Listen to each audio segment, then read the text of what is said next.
Welcome everyone. My name is Becca and I work with the education team here at Brea Tar Pits. Thank you all so much for joining us today. To view today's program with closed captions in English and Spanish, you can click on the external link we have dropped in the chat. And for our guests watching on YouTube, the link to closed captions is in the description below. We want to start with acknowledging that the Natural History Museums of Los Angeles County are located on and work within the traditional homelands of the indigenous communities that include the Tongva, Tataviam, Chumash, and neighboring indigenous peoples. As a cultural and educational institution, we honor our ongoing connection to these communities, past, present, and future. Hi everyone, my name is Keisha and I am part of the Yukon Beringia Interpretive Centre team. Before I introduce you to the rest of the team, I'd like to acknowledge that the Beringia Centre is located in the Yukon and we are on the traditional territories of the Kwanlundun First Nation and Ta'anquachan Council. We also respectfully acknowledge the history, custom, and culture of all Yukon First Nations for whom these lands are an ancestral home, as well as Indigenous peoples throughout the Americas with roots in Beringia. Now, to introduce you to the team, I'm joined off screen by my Beringia colleagues, Christy and Letts, who will be helping out behind the scenes. And we also got our Tar Pits colleagues, Agnes, Rachel, Lindsay, and Jessica, who will be helping to organize all your questions. So a big shout out to them. We are so glad to have you with us this afternoon as we wrap up our three-part Ice Age journey to explore the treasures of the vanished world of Ice Age giants and how the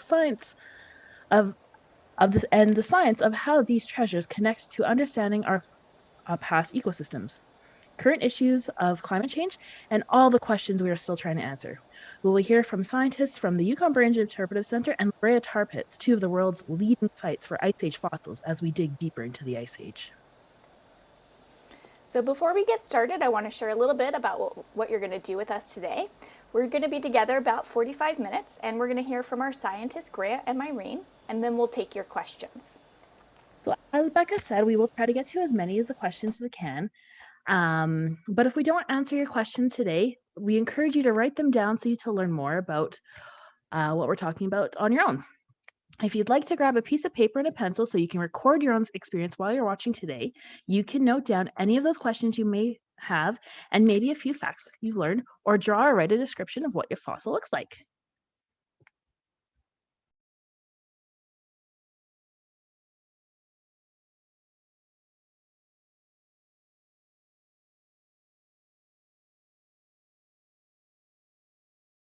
Sorry, Keisha, you're muted. So join with me today is Dr. Grant Zazula. He is a Yukon paleontologist for the Beringia Interpretive Centre. It was in 2006 when Grant moved to the Yukon to become our Yukon paleontologist. He got his PhD from Simon Fraser University in British Columbia.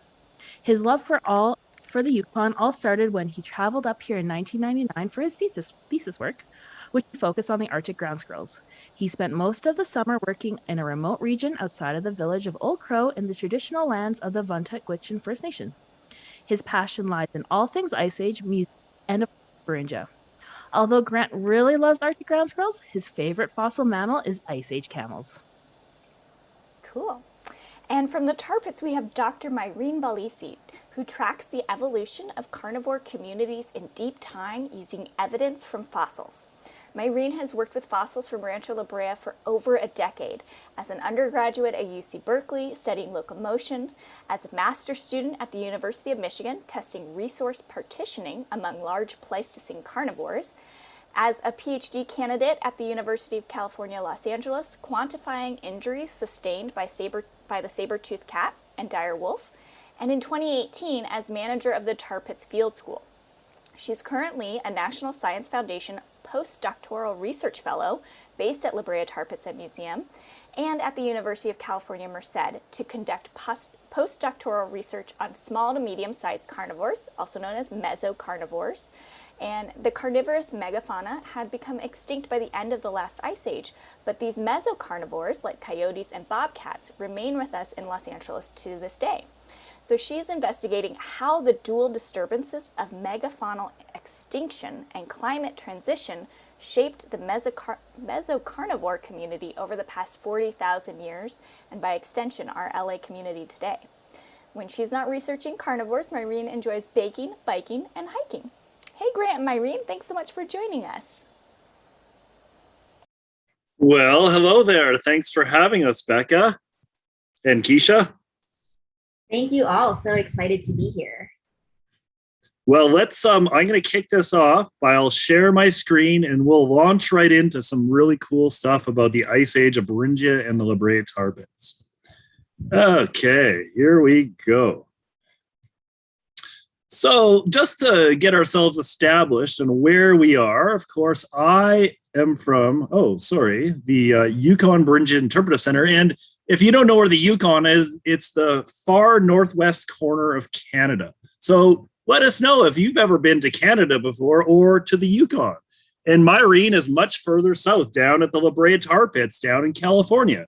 But although we're separated by a huge amount of geographic distance, we have very similar jobs. We do very similar things. We have very similar paleontology. So to start off, I'm going to talk to you a bit about some of the context of our work, and then we're going to launch into some exciting research about carnivores, animals with big, sharp teeth.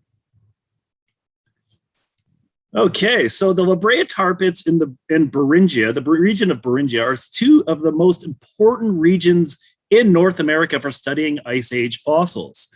And if you look at the collections that have been resulted from the research in these two regions, there's tens of thousands, hundreds of thousands of bones from Ice Age animals that have been uncovered.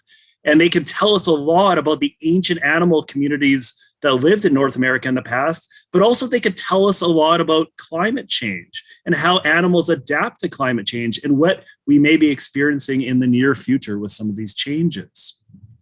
So in North America, one of the things you probably know is that there was all kinds of fantastic animals that lived here not so long ago. The Ice Age was not that so long ago. So when you look at these pictures of all these extinct animals, it's easy to kind of get your eye caught to these big iconic animals that are dead. But there's actually a lot of animals in this scene that are still with us today. And we're going to talk a little bit about why some of those animals are still with us today and what they can tell us about ecology. So just to start ourselves off with time, this graph on the left shows climate change over the last 150,000 years. So it starts off in cold conditions and gets warmer and gets colder. And the time period that we're mostly going to focus on here is the last glaciation. And this time period is about 10,000 years ago to about 50,000 years ago. When we study Beringia, we're studying these animals that lived in this region that we call the Bering Land Bridge, this land bridge that connected North America with Russia. And it's neat. These two illustrations you can see here were done by the same artist, one depicting the animals of Beringia and the other depicting the animals of Brea Tar Pits. And one of the most interesting differences between our two regions is how the Yukon is this wide open wilderness still, and Los Angeles, where the tar pits are located, is this really densely populated human urban environment. So if we go back about 20,000 years ago, one of the main features of the Ice Age, the reason why we do call it the Ice Age is because if you look at a map of North America, this map here shows a giant glacier that's covering almost all of Canada. And that glacier is really important because it means that it was incredibly cold in North America, but it also means because so much of the world's water was locked up in ice, sea levels were lowered and exposed a land bridge between Siberia and Alaska and Yukon, which is known as Beringia. And you may think there wasn't ice in California because it's hot there almost all the time compared to places like the Yukon. But you also had giant glaciers in the mountains of California, and that had huge effects on the climate and the environment of California. And you can see too on this map, because there's large glaciers in the mountains of California, the sea level lowered. So you had an extensive change in coastline in California, which had a lot of influences on where animals could live during the Ice Age. I mentioned this word Beringia, and this is a hugely important word for Ice Age paleontology, because Beringia is the crossroads between these two continents that only forms during the Ice Age when it's really cold. And this giant land bridge stretched across the continents, allowing animals to move back and forth between North America and Siberia. But one of the things you'll notice here is that because there's this giant glacier sitting here, those animals were that were living in Beringia were sometimes, and many times of the Ice Age, were not actually able to interact with animals in California because they were separated by the presence of this huge barrier, this ice sheet. And that's a really important factor in understanding the history of North American animals. To start off with, I think we should give you a little bit of an orientation of what the Yukon looks like today, because I suspect many of you live in Los Angeles where you see nothing but buildings and houses and freeways. But the Yukon is this wide open wilderness that we live in, and we do our Ice Age research. You can see in the top left-hand corner that this is what the Yukon looks like most of the year. We have snow here for almost 8 months of the year. I don't think any of you in California have snow in your backyard, but I do. So the Yukon is a very different place. It's almost like the Ice Age never ended. But it's a wide open wilderness, and you can see this large photo showing the rolling hillsides. But at the bottom of these valleys are gold mines, and gold mines are our best source of Ice Age fossils. So if we look at these gold mines, gold miners are trying to dig through frozen ground that we call permafrost. And this is soil from the Ice Age that has been frozen for tens of thousands, hundreds of thousands of years. So it's an ancient, giant deep freeze that preserves the remains of Ice Age animals in the Yukon. So we work very closely with gold miners as they're trying to dig through this frozen ground to get gold so they can find gold and get rich. We're trying to find fossils. So you can see some of these fossils emerging from the permafrost here. Our friends here, Dick and Miles, holding this giant skull of an Ice Age bison. And we find piles and piles of permafrost preserved bones. You can see here one of our gold mining friends with a giant leg of a woolly mammoth. So this incredible record of Ice Age mammals is preserved in the permafrost in the Yukon. And many of the animals that we find in Beringia in the Yukon are the same species, the same kinds of animals that you find in the Brea Tar Pits. And many of those same species are herbivores, animals that eat plants. So some of these similar animals are animals like mammoths and mastodons. Hey, Mairin, we have mammoths and mastodons in Yukon. Do you have them down in Los Angeles? Yeah, we also have mammoths and mastodons down here in Los Angeles.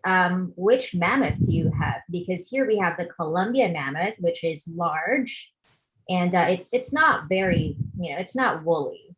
No, we have woolly mammoths. You have big Columbian mammoths, and we have little woolly mammoths. They're both pretty cool, but they're different. Cool. Our mastodons are basically the same species, though. We also had lots of horses. We're full of horse fossils in Beringia, and they're basically the same species as the horses that are living at the Brea Tar Pits during the Ice Age. That's awesome. We had ground sloths. They were a big animal here during the Ice Age, another big herbivore. We also had camels. We had camels at the Brea Tar Pits and also in Beringia. So, Mairin, how about before we get any further, do you want to tell me a little bit more about the Brea Tar Pits?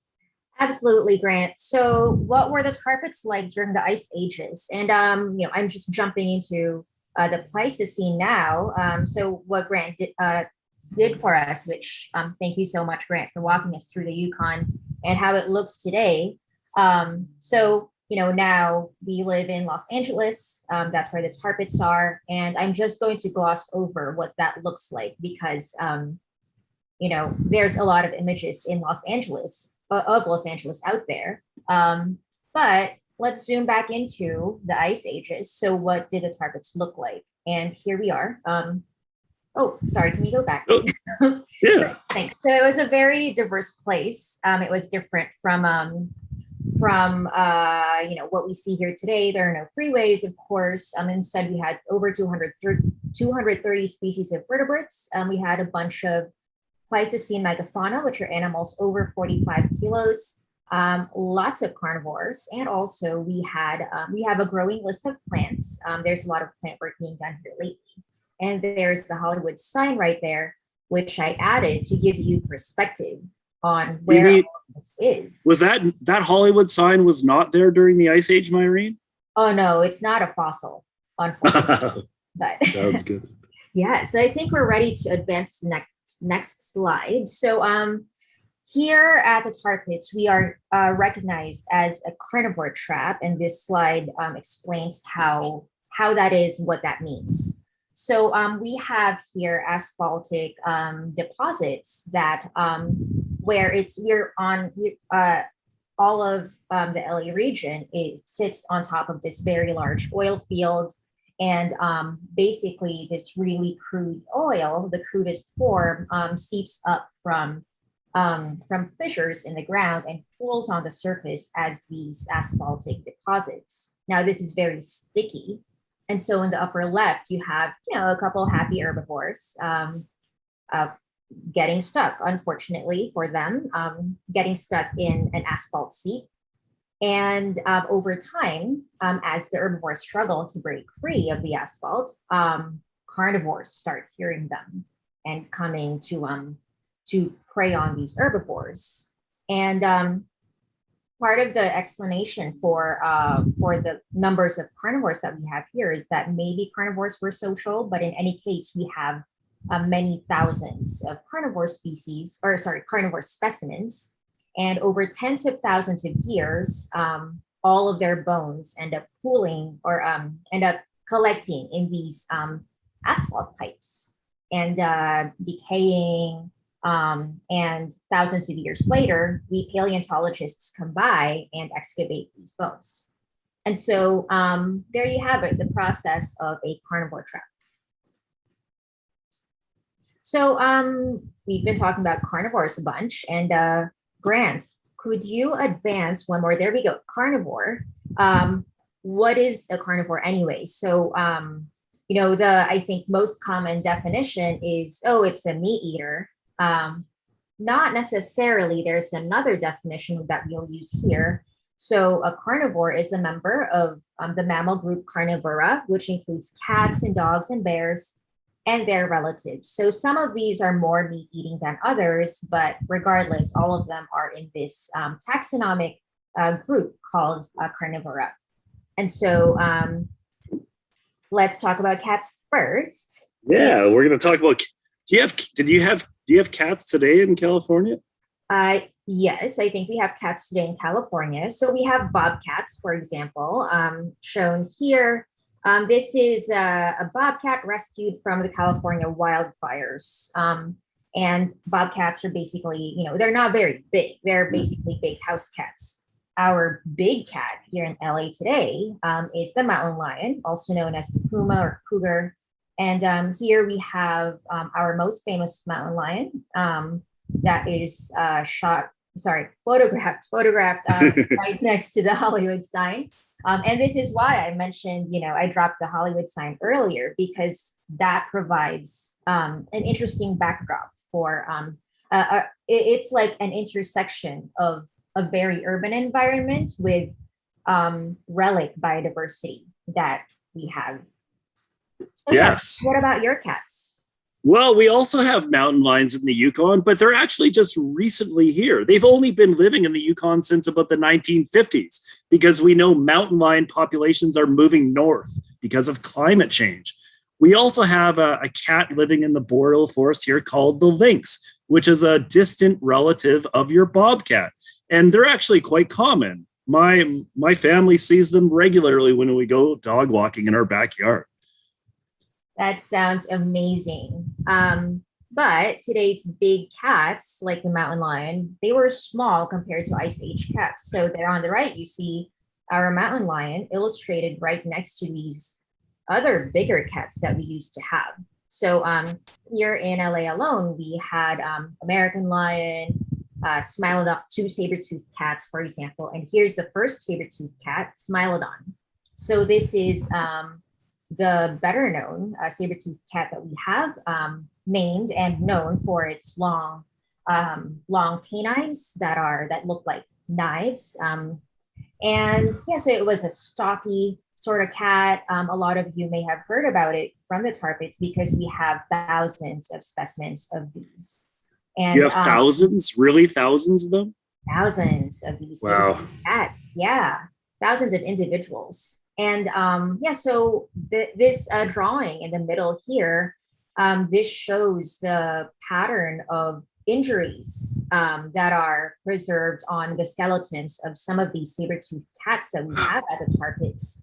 And so it shows, this illustration shows that most of the injuries in the saber-toothed cat were concentrated around its lower back. So it had a bunch of, lower back issues, might be familiar to some humans. But in the Pleistocene, this probably happened because of hunting. So on the right there, you have a lion attacking, and you can see that, if the saber-toothed cat were attacking prey like this, well, maybe it was rearing up and grappling with its prey, and that would have caused the injuries in its lower back and also in its along its midline. And yep, there we go, more saber-tooth photo. So, well, we're kind of jealous because you got thousands of bones of saber-toothed cats and we don't have any in Beringia. That's really interesting. I wonder why. But we do have their distant cousin called Homotherium, which is also a scimitar cat, but it's very distantly related to Smilodon. And I think it might be because of Homotherium that Rudolph learned to fly, because he was having to run away from these fast Homotherium scimitar cats in the Arctic, for sure. I think it's my hypothesis, and I'm going to stick with it.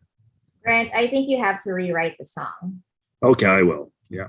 So we know based on ancient DNA, like Jurassic Park kind of DNA from fossils that are preserved in the permafrost in the Yukon, we know that Smilodon, the saber-toothed cat, and Homotherium, the scimitar cat, are related by about 50 million years. So they're separated by about 50 million years, but they're two of the only members of that group of ancient cats that lived in North America. We also know, based on the DNA preserved in Homotherium or scimitar cat bones from the Yukon, that they were incredible hunters. So some of the genes have been isolated from scimitar cats that show that they had incredibly strong bones. They were highly social. They hunted in packs. They also had incredible endurance with really strong heart and lungs. So these are an amazing predator, a really amazing runner, and they could pursue prey for miles and miles on the Arctic steppe. Again, hunting Rudolph and his friends, the reindeer. Wow, Rudolph didn't know what was coming. So here at the tar pits, though, so we had Smilodon, one of the big cats. And here we have Panthera atrox, the American lion, our other very big cat here. So I like this drawing on the right, or this reconstruction, because it shows the American lion bigger than the African lion that we have today. And so Grant, do you have lions up north in your farm? We do, in fact. Actually, the first lions to enter North America came through Beringia. So we know that at some point, maybe about 500,000 years ago during the Ice Age, that lions left Africa and they spread across Europe and eventually into Siberia, then across Beringia, the Bering Land Bridge. But when they got to North America, there was a big wall of ice. And once that wall of ice melted, they were able to go south into California. But because of that ice, there was a separation of the two species. So we had Beringian lions up in the north, which are more related to Eurasian cave lions, and you had American lions down in the south. And our lions up north are very small compared to your giant American lions down in California. And here's a reconstruction of what these lions would have been doing, under the northern lights, hunting giant steppe bison in the Arctic. I can just imagine seeing these lions prowling through the snow and chasing these bison. It must have been quite a sight to see. Very ferocious. The Yukon is also home to a lot of bears, and it's bear country today. The bears are starting to wake up. It's spring. They're coming out of hibernation. So we have to be very careful in the Yukon when we go dog walking right now, because we have both brown bears or grizzly bears, and we have black bears. Do you guys have California bears down there? We have one on our state flag. So, okay, so this brown bear on our state flag. His name was Monarch. He was a real bear. Unfortunately, the last wild sighting of brown bears or grizzlies in California was in the 1920s. Wow. We still do have black bears here. So here we have a screenshot of this article. An old big black bear spotted in an eastern suburb of Los Angeles. Now, this looks brown, but it's actually a black bear. They can vary in shades. So that's great. They still live with us today. And so they seem big, but like a lot of other things, they were smaller than what we had in the fossil record. So there we have it. We have our giant short-faced bear, and this is found both up north and down here. Yeah, when I look at these giant short-faced bears and you compare their size, they're almost 14 feet tall if they stood up in their hind limbs. I'm glad I don't have to worry about seeing these when I walk my dog today. For sure. I bet they would have been, very cute, but also very fierce. Yeah, well, one of the things about giant short-faced bears is that they are so massive. It's really easy to assume they were a stalking predator, but a lot of the reconstructions have shown that they're probably even too big to be an effective predator, and their limbs weren't really built for running quick. So they were probably scavengers. So they would wait till the lions or the scimitar cats would kill an animal and then push them off the carcass and then probably just consume the carcass by scavenging, which is quite an interesting adaptation for the Ice Age environment. Definitely. So you guys have dogs in California. Those are another kind of carnivore, aren't they? Yeah, we have dogs in California. So here again, we have the Hollywood sign and we have dogs there. And by night, we have coyotes there as well. And so these are our dogs in California today. We used to have direwolves, though, and other wild dogs as well. So direwolves have been the subject of a lot of study recently. So they used to be thought to be, people used to think that they were most closely related to the gray wolf that we still have today here in North America. We also have gray wolves at the Tar Pits. But it turns out, based on very recent work with ancient DNA, that that's not the case. So instead, rather than them being cousin to the gray wolf, they are most closely related, it turns out, to jackals, which are not. And so, jackals are in Africa today, aren't they? Right. And so it's kind of mind-boggling how that could have happened. And I think that, there's a lot of follow-up questions from that I would love to know the answers to. However, I would say that they are no less dire. So yes, as I was saying, there were also many coyotes and some gray wolves at the Tar Pits, but there are much fewer of them. So there are only hundreds of coyotes. But direwolves, we also have thousands. And actually, in my Zoom background, you can see part of our direwolf exhibit here at the Tar Pits. So this is only part of it. So this is this direwolf wall has 400 different skulls of direwolves. 400, not 40? Are you sure? Mm-hmm. I know it looks like here, but I just couldn't fit them all on my Zoom background.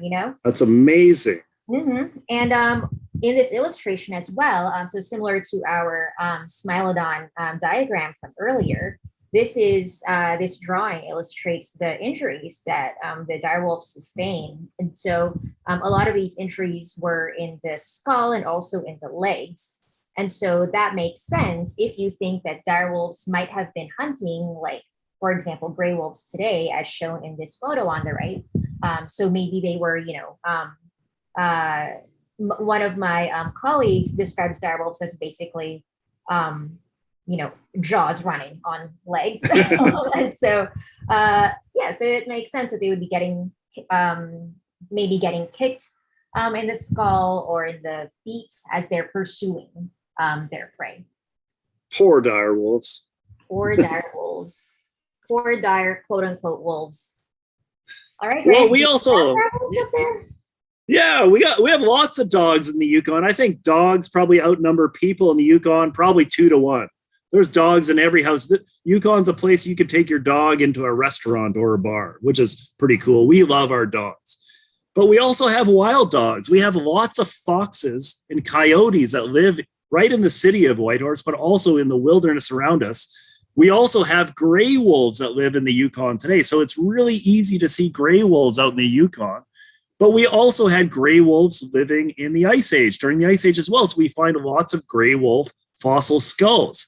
And we've recently learned, based on the chemistry and looking at the teeth of these gray wolf fossils, that they were specializing on hunting horses in Beringia. But the cool thing is, after the end of the Ice Age, when a lot of the animals like horses went extinct in North America, they were able to change their diet and start hunting reindeer. So we know that the Homotherium, the scimitar cat, was probably hunting reindeer before, and then the wolves, gray wolves, took over after the end of the Ice Age.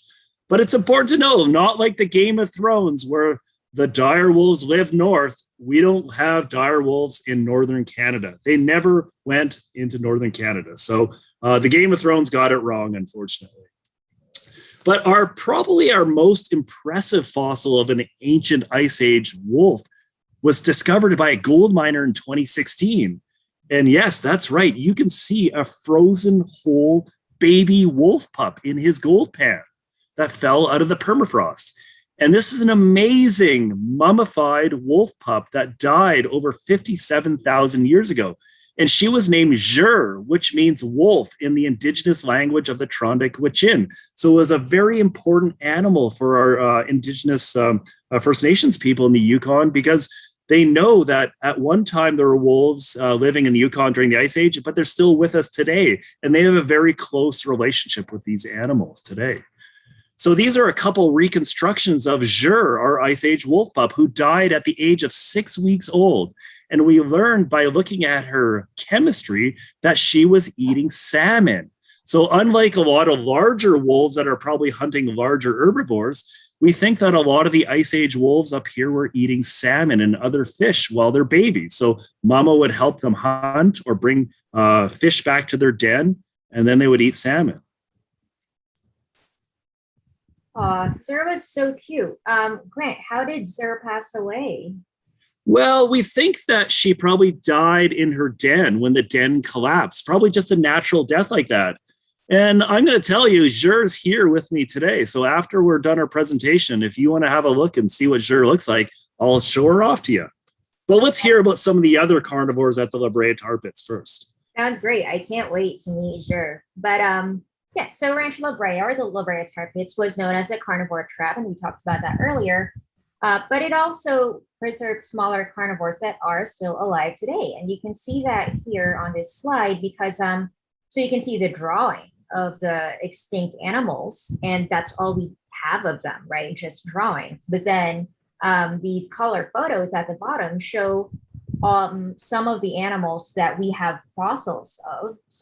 And their fossils at the tar pits are also thousands of years old, and these animals are still living with us in our cities, in our communities today. So including coyotes, bobcats, skunks, badgers, gray foxes, weasels, and raccoons. And so, Ice Age raccoons. Ice Age raccoons before trash pandas, you know?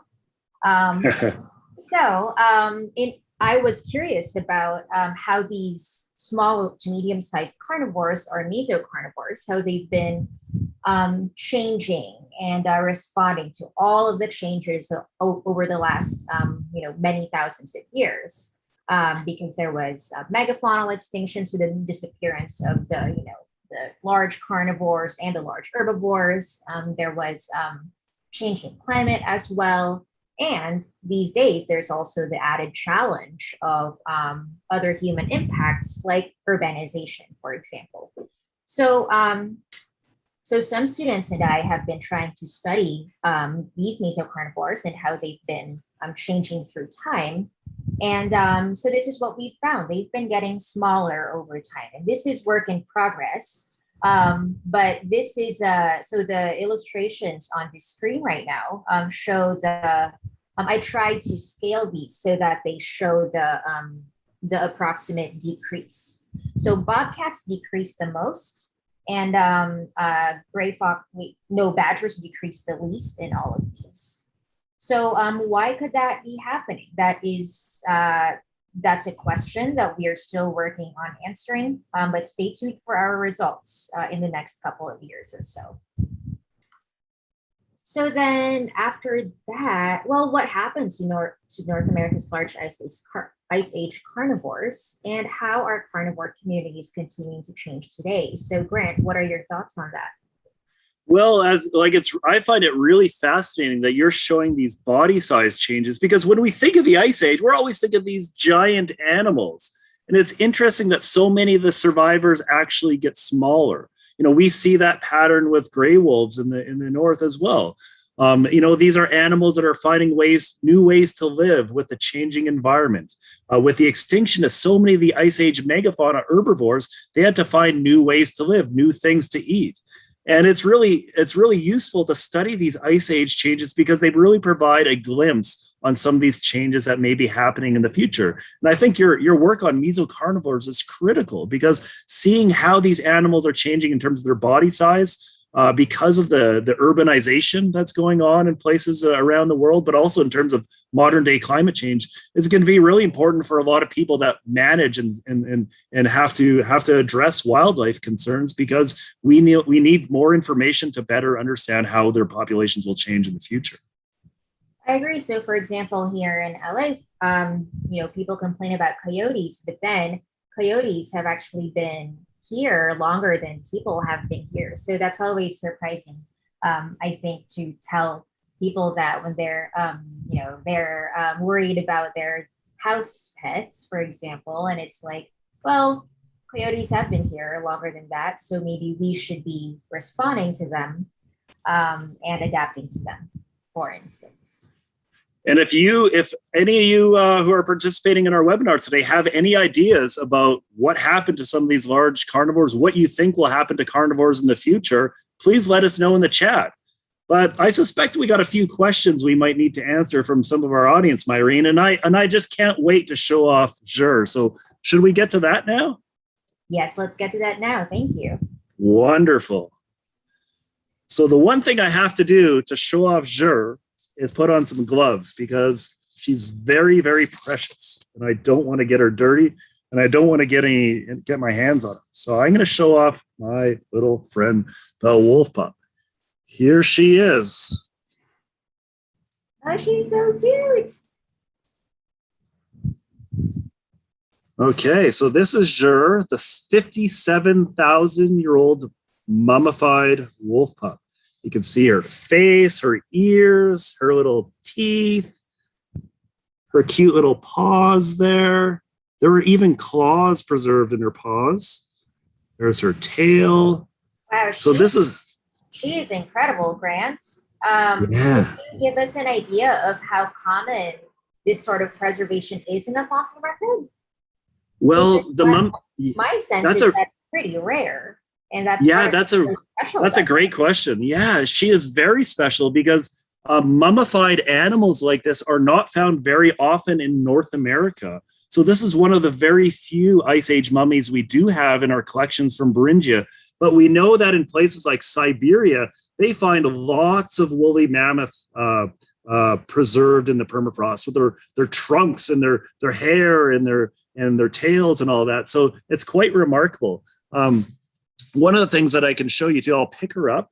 And what was really unique too, you can see her, she's like, a little puppy. We saw immediately that she's a girl. So that was really, really interesting to be able to see, because so often with a fossil, if you pick up a skull of an animal or a leg bone, you go, is this a boy or girl? Who knows? You can't tell. But to have a mummified remains of her, she's 6 weeks old. We know she's a girl. We know she didn't starve to death, and we know that she was eating salmon. So because of this amazing preservation in the permafrost, we were able to learn a lot about her. It sounds like she lived a good life, if a bit short. Yes, that's right. Yeah. Well, Keisha and Becca, do you have any questions that you could share with Mairin and I? And hopefully we have some answers. So the first question is about Jur, and what are questions that we still have about her, and what are we hoping to answer? Well, one of the things that I'm quite interested in is that we learned that she was eating salmon when she was a baby. And I think that's a really neat result because we always want to picture Ice Age carnivores ripping into the flesh of woolly mammoths or giant ground sloths or something like that. But what I would like to know, and we also know that adult wolves were eating largely horses. So I would like to know a little bit more about sort of adolescent wolves, because in order to hunt and fish for salmon, there's a lot of learning that goes on. And we know that dogs are highly social. If you have a dog at home, it takes a long time for them to learn certain behaviors. So I'm really interested to learn a little bit more about how these gray wolves in Beringia adapted through their lifespan. So maybe at the early parts of their lives, they were eating salmon. And then at some point in their life, they learned to hunt bigger animals. So if we can find fossils of juveniles and adolescents and teenagers of gray wolves, we might be able to learn about the stages of their life that they will eat different foods at. And I think that would be quite interesting because then we could compare that with modern day wolves then and learn a lot more about the species ecology. Wow, that's so cool. Thank you so much for sharing that with us, Grant. We have another question here for Mairin. And Grant, if you have anything you'd like to add on to this response as well, please feel free. But Shri is wondering, when you find carnivore bones or fossils, what is the process that you take to learn more about that carnivore? Okay, that's a great question. So I am going to assume that the carnivore bone, so at the Tar Pits, we have, there's a relatively long process of between finding a bone and getting to analyze it, which is what I do. So I'm going to assume that the bone has already been, excavated completely and cleaned and prepared and curated and cataloged, etc. So now it is finally in my hands. I'm finally able to study it. So I ask questions about, for example, well, how could this animal have moved? What could it have eaten? And I do that, first of all, by measuring a bunch of things on it. So for example, if I have a skull with teeth, I make multiple measurements of the teeth, and that can tell us if an animal was eating a lot of meat, for example, or if it was eating more fruit. So measurements on the teeth and the general shape of the teeth can tell us about that. And that is called ecomorphology. So morphology means shape and also size, and eco refers to ecology. And then from there, we can do other analyses too. So if we want to keep asking, oh, what did this animal eat?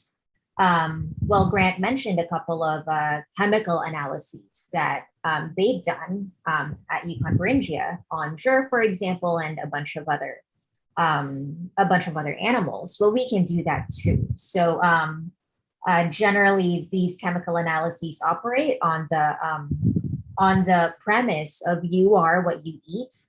And so over your life, what you eat ends up becoming deposited in your bones, right? And in your teeth and in your hair, etc., all parts of you.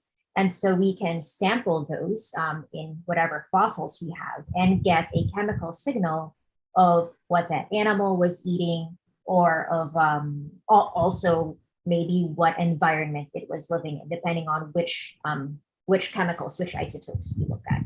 So those are a couple of the steps that we can do, the analyses that we can do to figure out the ecology of these carnivores. Great question. Awesome. Thank you so much. Grant, do you have anything to add to that, or?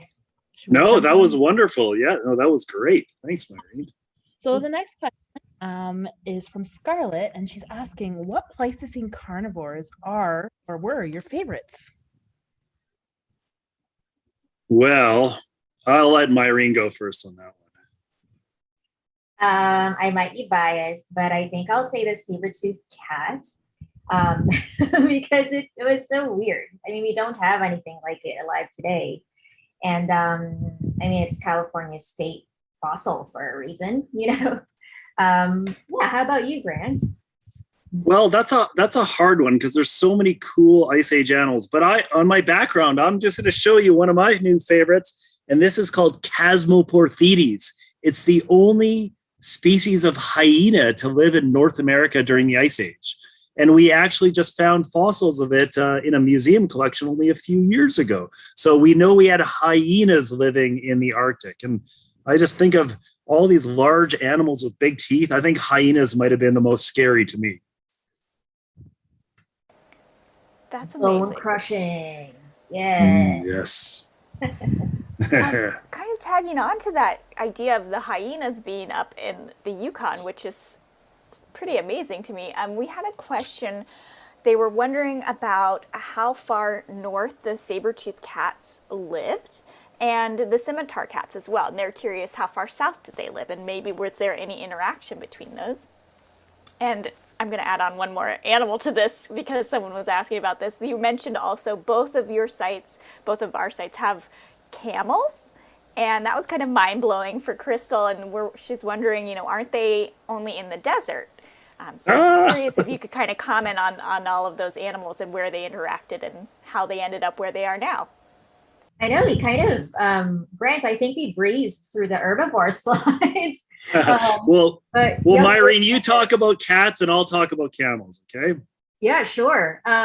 So the cats, okay, so Grant mentioned that, there are scimitar cats up north. These are Homotherium. We actually do have some Homotherium scimitar cat remains here at the Tar Pits. There's not many of them.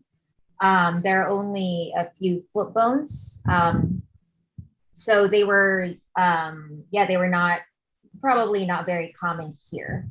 But yeah, there is some overlap, although it seems that, maybe they competed with our saber-toothed cat, and maybe that's why we don't have as many of them as the saber-toothed cat. And if you think about it, I mean, here at Tar Pits, we already had direwolves, we had the American lion and Smilodon and a short-faced bear. And, even though there are still debates about, maybe some of these were scavengers, for example, but it was still a crowded field of predators. Yes. And so that probably would have impacted, some of the other animals that could have lived here or not. Yeah, I think from my understanding, the most furthest north specimen or fossil of Smilodon is from just across the US-Canada border in Alberta. So that's about the furthest north a Smilodon was. But Homotherium, the scimitar cat, can be found from England to Texas, all across Europe, Siberia, Beringia, and all the way down to Texas. So they're a very wide-ranging species. That tells us it was probably less specialized than Smilodon because it could inhabit a whole range of environments. And then the question about camels is really cool because I love Ice Age camels. And if, let's say you go back into North America, say 30 million years ago, there was over 40 species of camels in North America. North America is the evolutionary center of camels. And there was a number of different species of camels and camel ancestors that lived during the Ice Age. And then about 8 million years ago, one of those species crossed Beringia.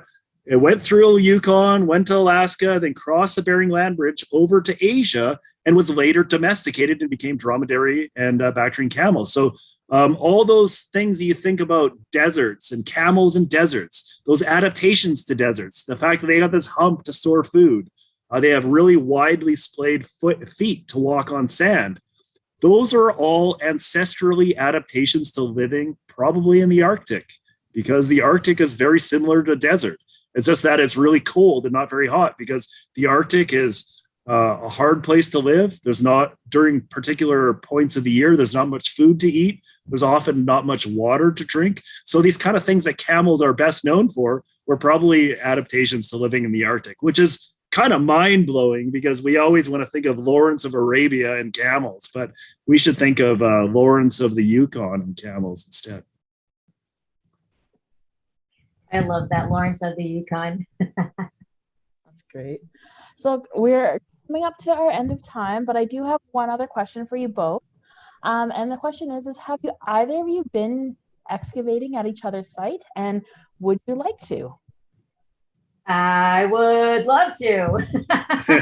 Yes, Yeah, we want to bring these groups together and these places together, and I want to come to California. Yeah, I would love to come to the Yukon and excavate. It sounds like an incredible place, and it's so it's a similar time period, but so lots of similarities, but also a bunch of key differences that would be interesting to learn about firsthand.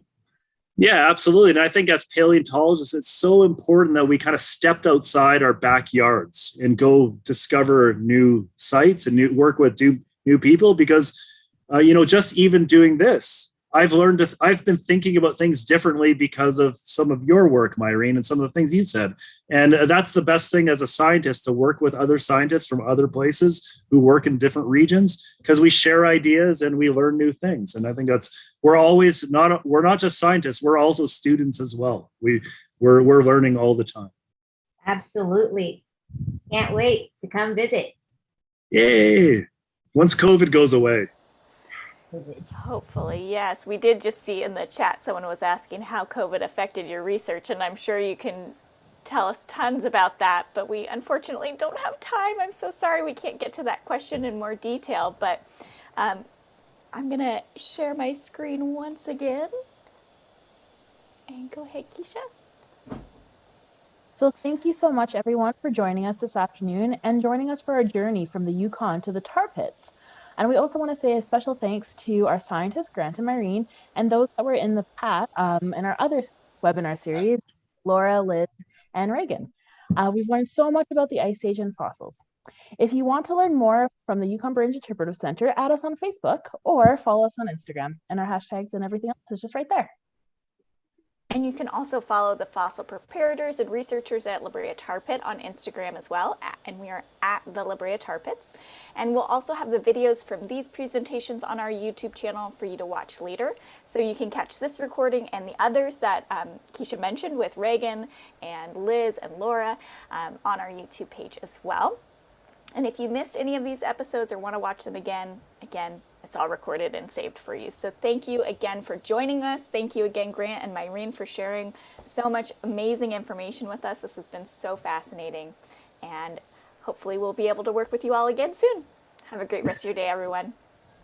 Bye-bye. Thank you. Thanks so much. Bye.